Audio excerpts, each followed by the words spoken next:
안녕하세요. 저는 결혼한 지 4년 된 30대 여자입니다.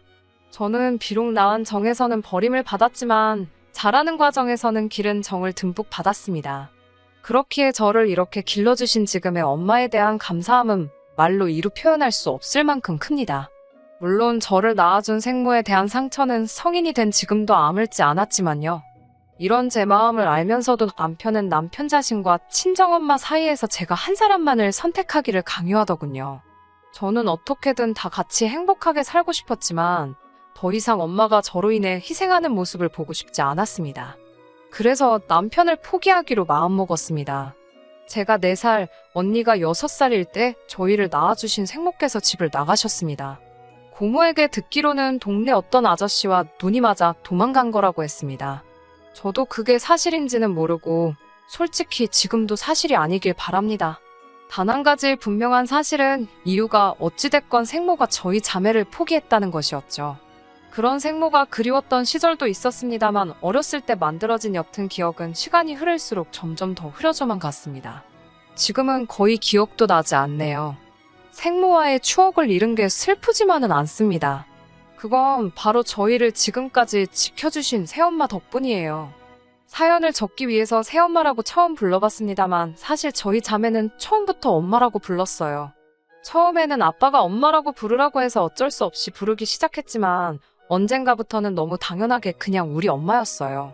새엄마라는 이름은 다른 사람이 불러준 거였지 저희에겐 그냥 엄마였어요. 엄마도 우리를 엄마 가슴으로 낳은 자식으로 끌어안고 사시면서 그런 단어는 개의치 않으셨다고 해요. 제가 초등학교에 들어갈 때 아빠와 엄마가 재혼을 했습니다. 아빠는 재혼이었고 엄마는 초혼이었지만 동네 사람들이 어떻게 저와 언니를 볼지 걱정한 엄마의 배려로 결혼식을 치르는 대신 작은 사진관에서 기념사진을 찍었다고 하더라고요. 고등학생 때 그 이야기를 듣고 왠지 모르게 고맙고 미안해서 밤새 이불을 뒤집어 쓰고 울었던 기억이 납니다. 엄마와 아빠 사이에서는 아이가 없습니다. 그 또한 엄마의 배려였다고 들었어요. 만약에 친자식을 갖게 되면 저와 언니에게 소홀해질지도 모르겠다며 차라리 낳지 않는 편이 좋겠다고 하셨답니다. 그로 인해 아빠는 돌아가실 때까지 엄마에게 미안해했어요.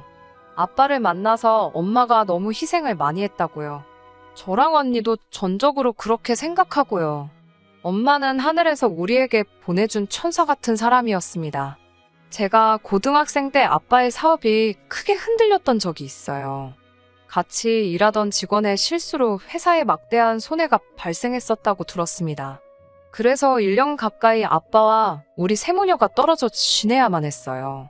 그때 엄마가 식당 아르바이트를 하면서 저희를 키워주셨어요. 사실 지금도 가끔 내가 엄마였어도 그렇게 할 수 있었을까 생각이 들어요. 자기 배로 낳은 자식도 아니고 믿고 시집온 남편이 돈도 못 벌어다 주는데 도대체 우리를 왜 포기하지 않았을까 그런 생각을 하게 되더군요. 아빠가 돈을 잘 벌 때 우리를 낳은 엄마도 우리를 포기하고 떠났으니깐요.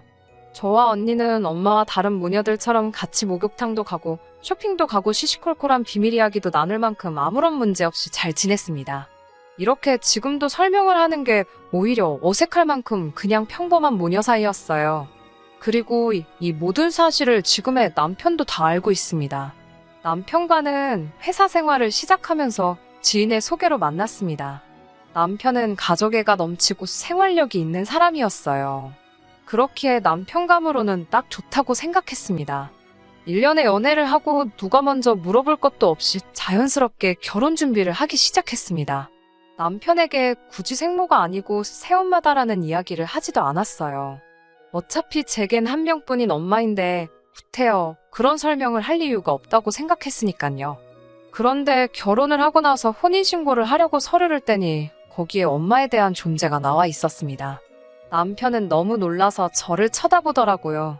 동화책에 나오는 새엄마에게 구박을 받으며 살아온 공주 혹은 신데렐라의 주인공을 보는 듯 측은하게 쳐다보며 한동안 모라말을 잊지 못하더라고요.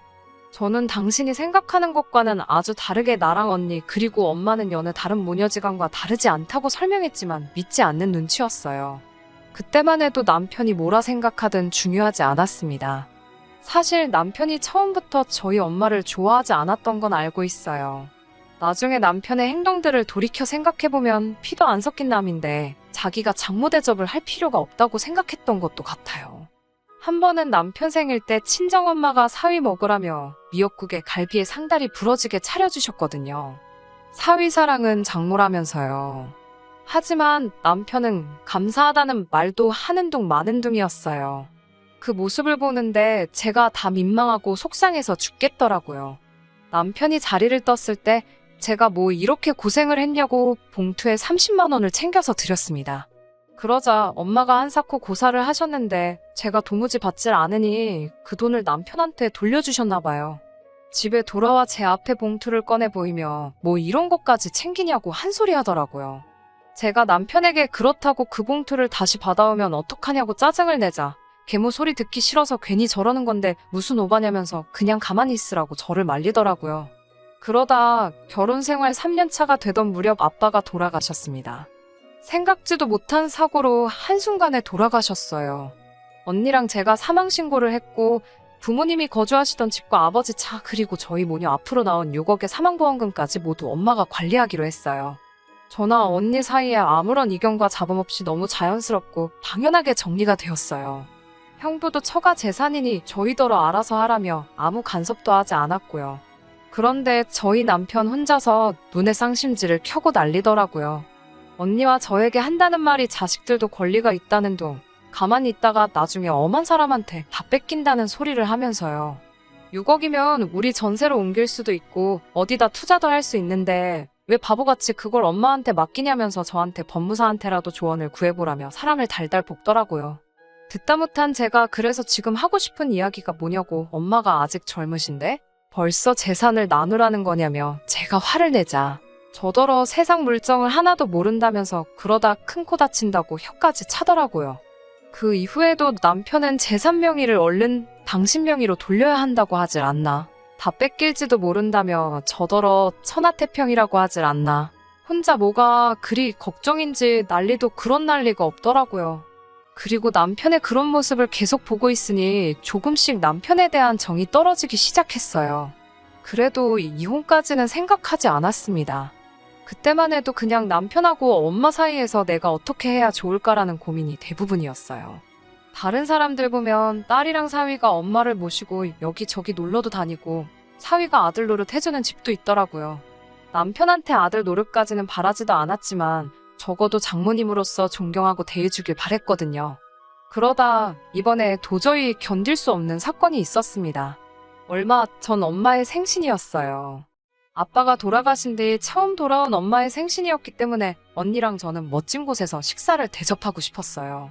그래야 아빠의 빈자리가 좀 덜 느껴질 것 같았거든요. 다행히 평소라면 예약하기 힘들었을 호텔 레스토랑에 운이 좋게 자리를 잡을 수 있었습니다. 엄마는 뭐 이렇게 비싼 걸 먹냐면서 저희한테 얼른 취소하라고 하셨지만 언니랑 저는 진작에 이런 곳도 같이 다니고 했으면 좋았을 텐데 후회가 되더라고요.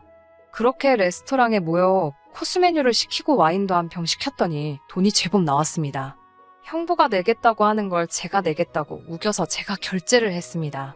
사실 언니와 형부는 둘이서 작은 쇼핑몰을 운영하고 있는데 그게 요새 제법 매출이 늘었다고 들었어요.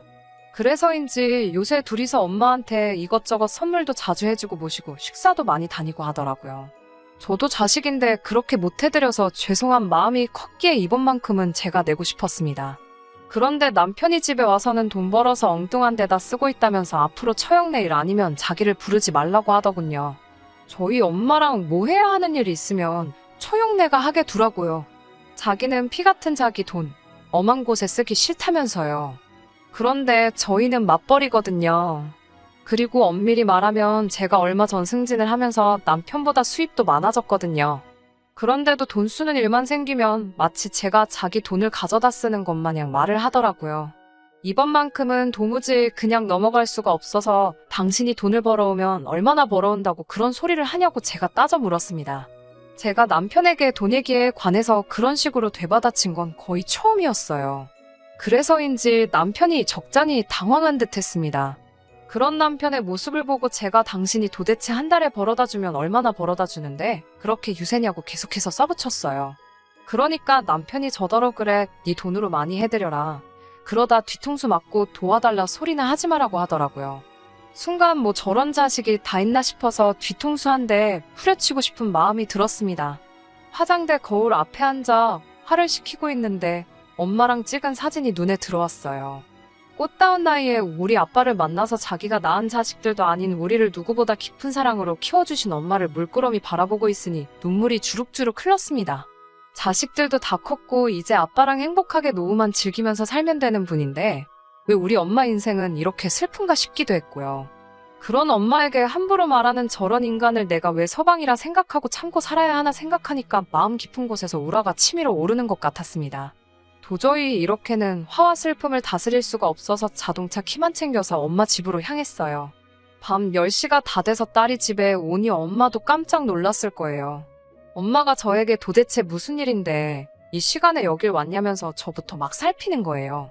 이 큰 집에서 우리 엄마 얼마나 외로울까 싶기도 하고 마음이 복잡했어요. 저는 엄마에게 그간 남편이 해온 이야기들을 털어놓았습니다. 저는 사실 엄마가 제 이야기를 듣고 화를 내거나 같이 욕을 해줄 줄 알았어요. 그런데 엄마가 다 들으시더니 갑자기 저한테 너무 미안하다면서 엄마가 생각이 짧았다고 오히려 사과를 하시는 거예요. 그러더니 언니와 저에게 미리 유산을 나눠줬어야 되는데 엄마 때문에 괜히 부부싸움이나 하게 해서 정말 미안하다고 몇 번이고 저에게 사과를 하시더라고요. 엄마는 행여 본인 때문에 저희 부부가 이혼이라도 하게 될까 안절부절 계속 제 걱정을 하고 계셨습니다. 그러면서 필요하면 엄마가 제 남편을 만나서 다 사과하고 대신 설명을 하면 되겠냐고 하시는 거예요. 그런 엄마를 보면서 제가 지켜야 할 사람이 누군지 확실히 알겠더라고요.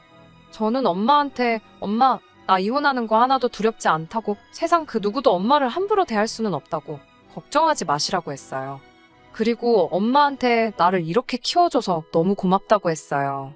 그러자 부모가 자식을 키우는 건 당연한 일인데 왜 그런 걸 고마워하냐고 하시는 거예요. 하지만 엄마랑 저는 결국 서로 부둥켜 안고 한참을 울었습니다. 눈이 퉁퉁 부은 채로 집에 오니 남편이 저를 어이없다는 듯이 쳐다보더라고요. 그래서 제가 내가 곰곰이 생각해봤는데 당신이 우리 엄마를 싫어하는 건 확실히 알겠더라고 말했어요. 그러자 남편이 저더러 자기가 말이 심했으면 미안하지만 엄연히 너를 키워주신 그분은 피 한 방울 안 섞인 남이라면서 지금이라도 빨리 필요한 법적 절차가 있으면 밟으라고 하더라고요. 저는 남편에게 하지만 당신도 나랑 피 한 방울 안 섞인 남이잖아라고 물었습니다. 그러자 남편이 어떻게 자기랑 저희 엄마랑 같냐는 거예요. 자기는 남편이고 저희 엄마는 그냥 생모 대신 저희를 키워준 사람일 뿐이라면서요. 그래서 아무리 생각해봐도 고작 몇 년 같이 한 당신이 우리 엄마를 그렇게 모욕하는 건 말이 안 된다고. 지금이라도 우리 엄마랑 나한테 진심으로 사과하면 이혼은 하지 않겠다고 했어요.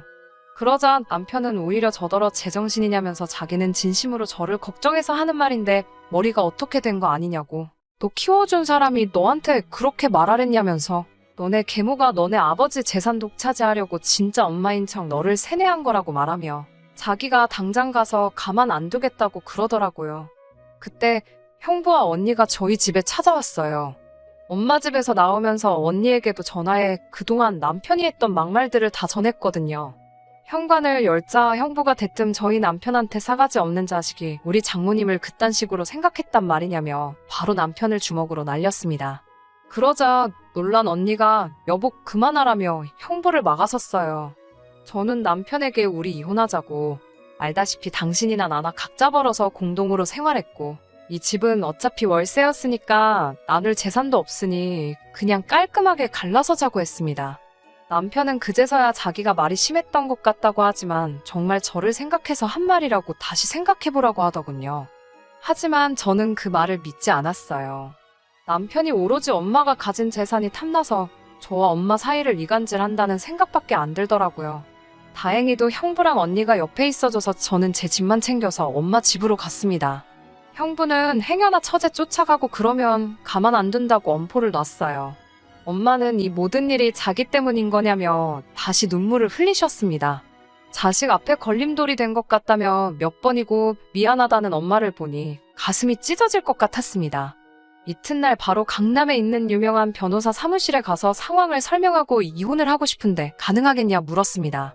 다행히 두 변호사를 만났는데 모두 귀책 사유가 남편한테 있기 때문에 위자료까지 청구할 수 있다고 하더라고요. 남편한테 합의 이혼하면 위자료는 안 줘도 되지만 만약에 소송까지 가면 내가 지옥에 가는 한이 있어도 당신한테 위자료 받아낼 거라고 문자를 보냈습니다. 남편은 저더러 왜 자기를 못 믿냐며 이제는 감정에 호소하더군요. 하지만 제가 아무리 남편을 사랑했다고 해도, 남편이 저를 사랑했다고 해도 엄마가 저에게 준 사랑에 비할 수 있겠나요? 그렇게 결국 저와 남편은 합의 이혼을 했고 저는 지금 엄마와 함께 살고 있습니다. 엄마는 지금도 가끔 저에게 후회하지 않냐고 물으시지만 제 대답은 한결같아요. 엄마를 만난 건 제 인생에서 가장 큰 행운이고 이제 제가 엄마를 지켜드릴 거라고요. 끝까지 들어주셔서 감사합니다. 오늘의 사연은 여기까지입니다. 구독과 좋아요, 알람 설정 부탁드리고 더 좋은 사연으로 다시 찾아뵙겠습니다. 감사합니다.